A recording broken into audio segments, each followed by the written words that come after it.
Hello বন্ধুরা, স্বাগতম আমাদের এই ইনসাইড বাংলা ফেসবুক পেজে এবং ইউটিউব চ্যানেলে।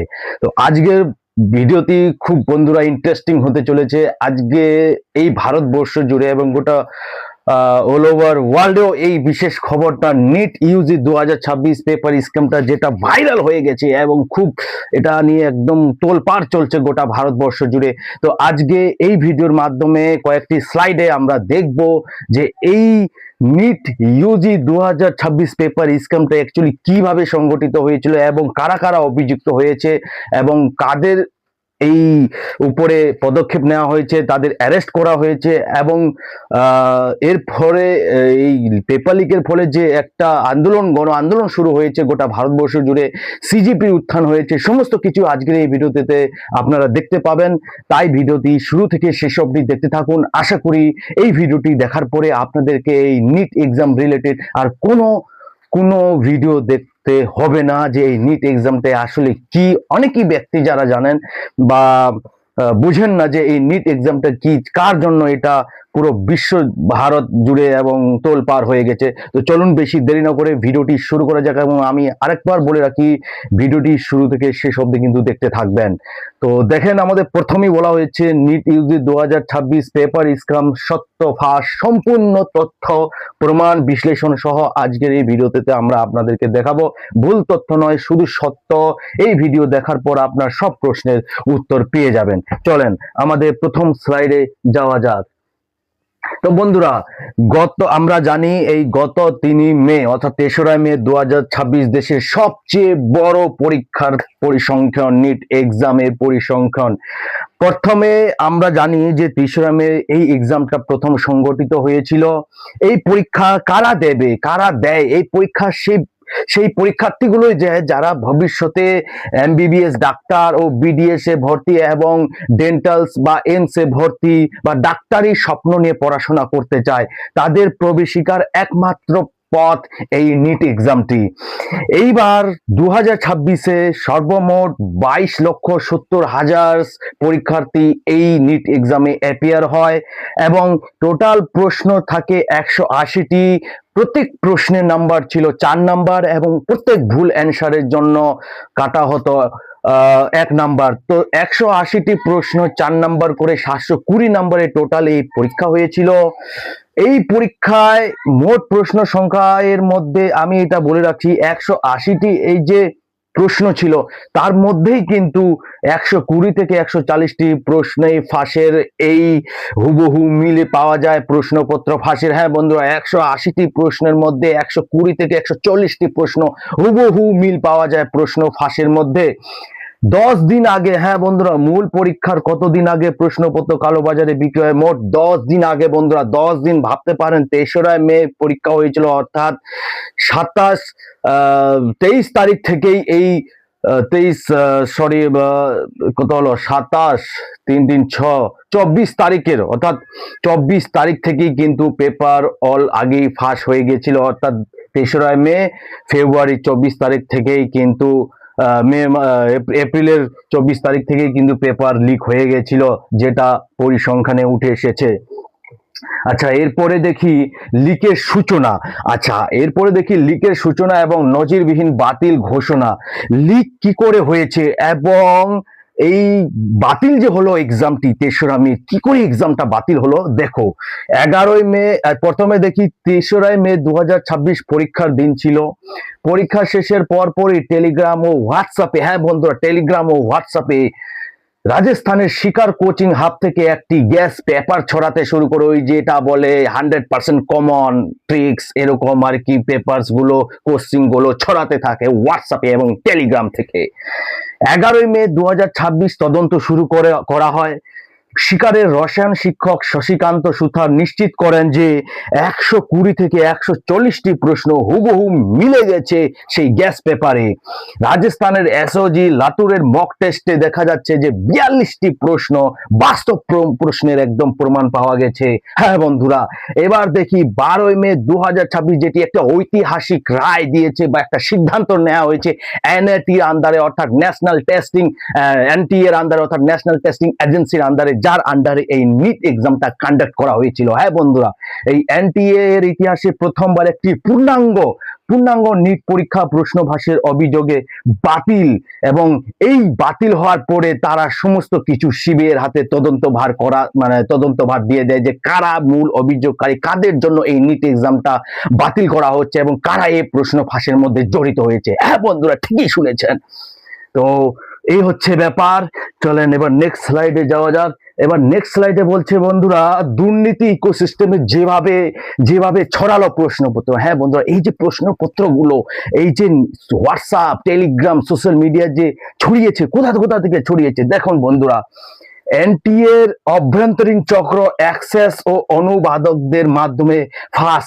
হ্যাঁ বন্ধুরা, আপনি যেটা বলছি, এনটিএ অর্থাৎ ন্যাশনাল টেস্টিং এজেন্সি, যার আন্ডারে, যেই সংস্থার আন্ডারে, যে এজেন্সি আন্ডারে এই নিট এক্সাম এবং জিই এক্সামটা কন্ডাক্ট করা হয়, সেই তাদের আন্ডারে কিন্তু এই মানে কি বলে ভ্রষ্টাচারী লোকগুলো কিন্তু ঢুকেছিল। এই যে পিভি কুলকার্নি অ্যাক্সেস, তার কাছে এনটিএ ন্যাশনাল টেস্টিং এজেন্সি, তার কাছে অ্যাক্সেসটা ছিল, যার কারণে সে এই পেপার লিকের মূল অভিযুক্তকারী তাকে মনে করা হচ্ছে।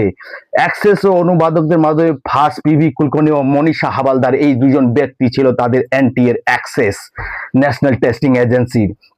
শিকা, লাতুর, পুনে ও নাসিক, হ্যাঁ বন্ধুরা, এই কোচিং সেন্টারে মালিক ও শিক্ষকরা প্রশ্নপত্র সংগ্রহ করে মক টেস্ট বা মেমারি নোট হিসেবে ভাগ করে, ভাবতে পারেন। এবার আপনাদেরকে আমি বুঝাই বলি, এই যে পিভি কুলকার্নি, এরা কোথায় পাঠিয়ে দিচ্ছে? এরা পাঠিয়ে দিচ্ছে প্রশ্নপত্র, কিন্তু এরাই বানাচ্ছে। পিভি কুলকার্নি এইরকম ব্যক্তিগুলোই কিন্তু প্রশ্নপত্র বানাচ্ছে, যাদের কাছে এনটিএ এর অ্যাক্সেস রয়েছে। এরা কিন্তু ওই প্রশ্নপত্রগুলো মাথায় রেখে, মনে রেখে, তারা কিন্তু ওই শিকার, লাতুর, পুনে ও নাসিকের যেগুলো বড় বড় কোচিং সেন্টার রয়েছে, হ্যাঁ বন্ধুগুলো, যেগুলো লাখ লাখ টাকা ফিস তাদের কোচিং সেন্টারে ভর্তি হওয়ার জন্যই, শুধু সেই কোচিং সেন্টারে শিক্ষকদের এবং তাদের অভিভাবকদের বা ছেলে মেয়েদের, স্টুডেন্টদের, তাদের প্রশ্নপত্র সংগ্রহ করে মক টেস্ট হিসাবে, তাদেরকে মেমোরি হিসাবে, মানে মনে রাখার জন্য, যে এই প্রশ্নটাই আসবে তোমরা মনে রাখো, এই হিসাবে তাদেরকে বিলি করা হয়।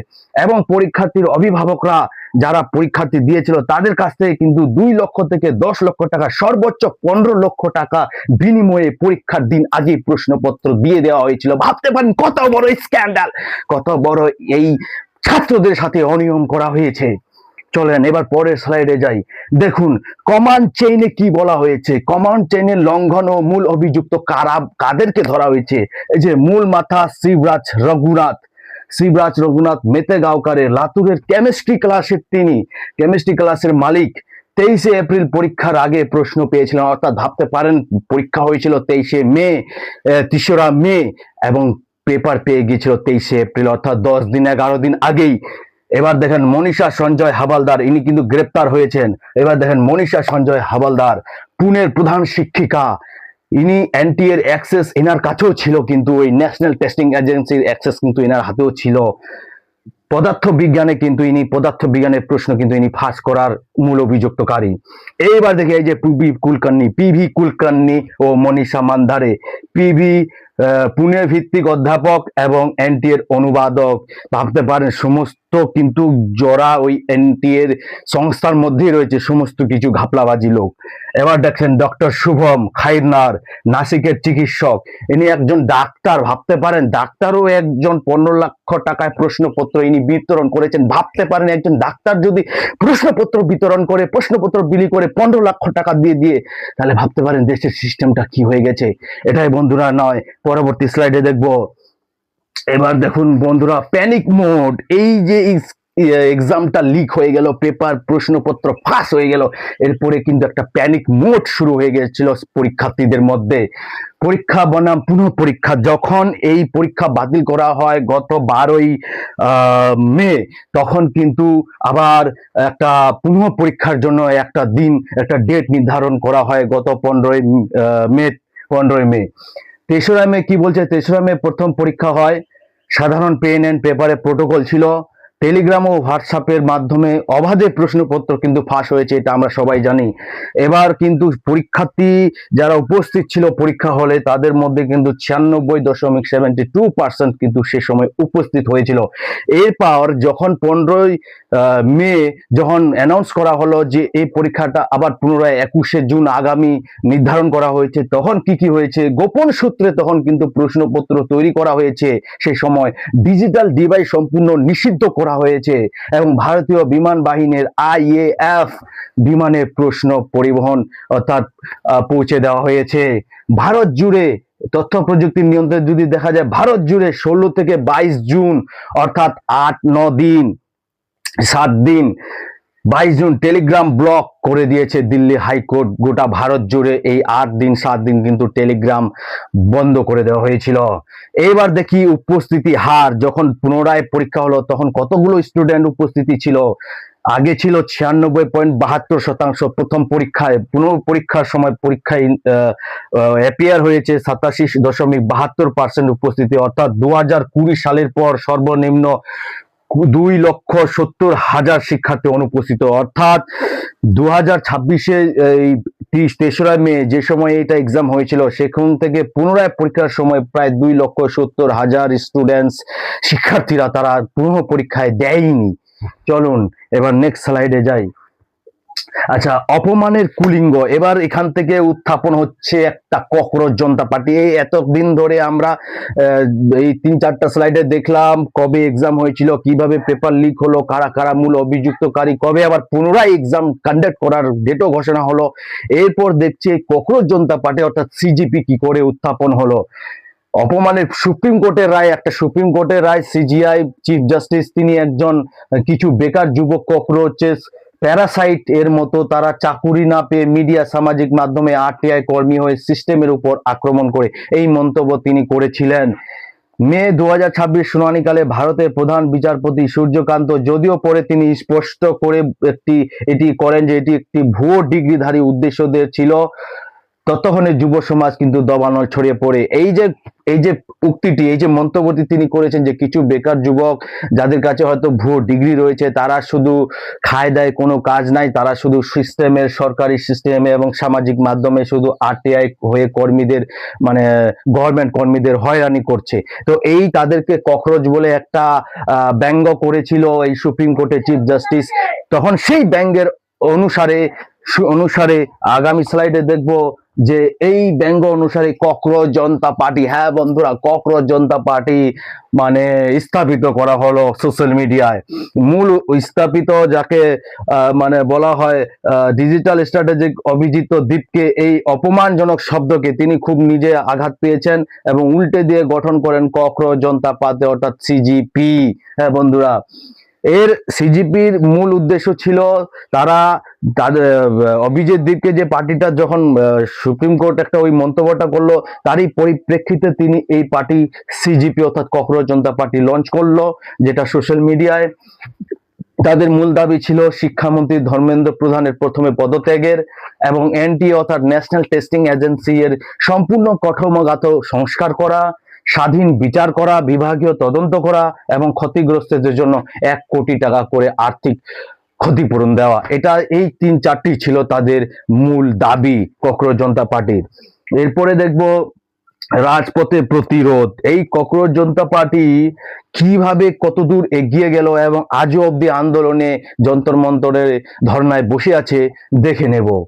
আচ্ছা, 6 জুন যন্তর মন্তরের শারীরিক বিক্ষোভ শুরু করে এই ককরোচ জনতা পার্টি 6 জুন যন্তর মন্তরে দিল্লির শারীরিকভাবে বসে আগে ধর্নায় বসে বিক্ষোভ শুরু করে। 28শে জুন কি হয়েছে, সোনাম ওয়াংচুককে তারা CGP ও AISF অর্থাৎ ককরোচ জনতা পার্টি ও AISA এর অনির্দিষ্টকালের অনশন শুরু করে। অর্থাৎ 28 জুন থেকে সোনাম ওয়াংচুক কিন্তু অনির্দিষ্টকালের জন্য অনশন শুরু করে দিয়েছিল। এরপর 18 জুলাই ওয়াংচুককে হাসপাতালে ওনার অসুস্থ হয়ে যাওয়ায়, ওনার শরীর দুর্বল হয়ে যায়, ওনার ওয়েট লস হয়ে যাওয়ায় সুপ্রিম হাইকোর্ট রায় দেয় যে তাকে ইমিডিয়েটলি হাসপাতালে শিফট করা হোক। তখন 18 জুলাই ওয়াংচুক হাসপাতালে ভর্তি হয় এবং অভিজিৎ দীপকে তারপর থেকে তিনিও একটা আমরণ অনশন শুরু করে দেন। এরপর আসি 20 জুলাই, যেটা একটা দিল্লিতে ঘটে যাওয়া একটা বিশাল ঘটনা। সংসদ চলো মার্চ 20 জুলাই 10,000 প্লাস মানুষের জেনজির যেটাকে বলা হয় সেদিন কিন্তু অংশগ্রহণ করেছিল এবং পুলিশের টিয়ার গ্যাস ও লাঠিচার্জ জেপি নাড্ডার কাছে তারা 5 দফা দাবি নিয়ে আবার সিজিপির কর্তাগুলো দেখাও করেছিল সেদিনই। আচ্ছা, এরপরে আসি প্রশাসনিক ব্যর্থতা, চূড়ান্ত মানবিক তথ্য বা মানবিক মূল্য। এই যে কারাপশন হলো, এই যে স্ক্যান্ডাল হলো, এই যে স্ক্যাম হলো, এই যে পেপার লিক হলো, এতে প্রায় 22টা জীবন কেড়ে নেওয়া হয়েছে।